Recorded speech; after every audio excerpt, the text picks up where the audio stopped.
Antoine Comte Thibaudeau was a French politician.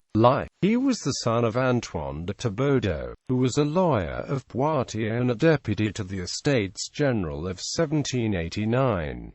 He was admitted to the bar in 1787, and in 1789 accompanied his father to the Estates General at Versailles. When he returned to Poitiers in October, he immediately set up a local revolutionary club, and in 1792 was returned as a deputy to the National Convention. Thibaudeau joined the Party of the Mountain and voted for the death of Louis XVI unconditionally. Nevertheless, he incurred a certain amount of suspicion because he declined to join the Jacobin Club. In May 1793, he was on a special mission in the West and prevented his département from joining the Federalist movement. Thibaudeau occupied himself more particularly with educational business, notably in the organization of the Museum of the Louvre. It was he who secured the inclusion of Tom Paine's name in the amnesty of Girondist deputies.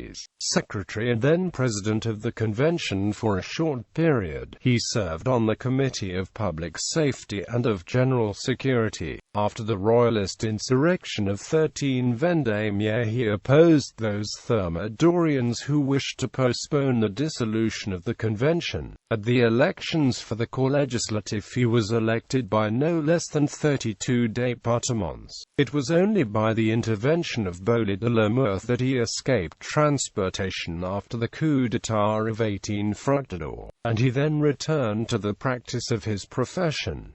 The establishment of the consulate brought him back to public life. He was made prefect of the Gironde, and then member of the Council of State, in which capacity he worked on the civil code. He at this time had Napoleon's confidence, and gave him wholehearted support. He did not entirely conceal his disapproval of the foundation of the Légion d'honneur of the Concordat and of Napoleon's acceptance of the consulate for life, and his appointment as prefect of the Bouches-du-Rhône, with consequent banishment from Paris, was a semi-disgrace.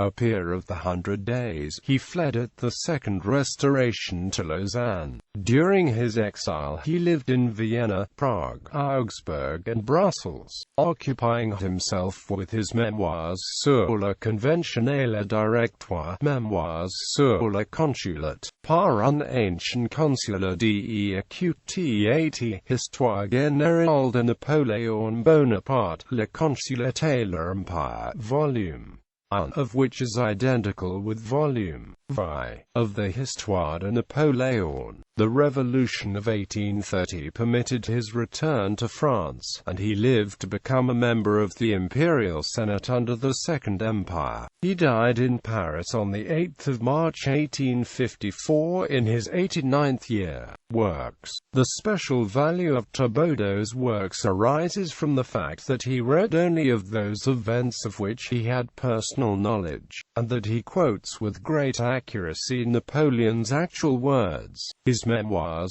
sur le Consulat has been translated into English, with introduction and necessary notes by G.K. Fortescue, with the title of Bonaparte and the Consulate. Among the papers left by Thibaudeau were documents entitled Ma Biographie and Memoirs avant ma nomination à la Convention. These were published in a small volume which includes a list of his works and of the narrative of his life.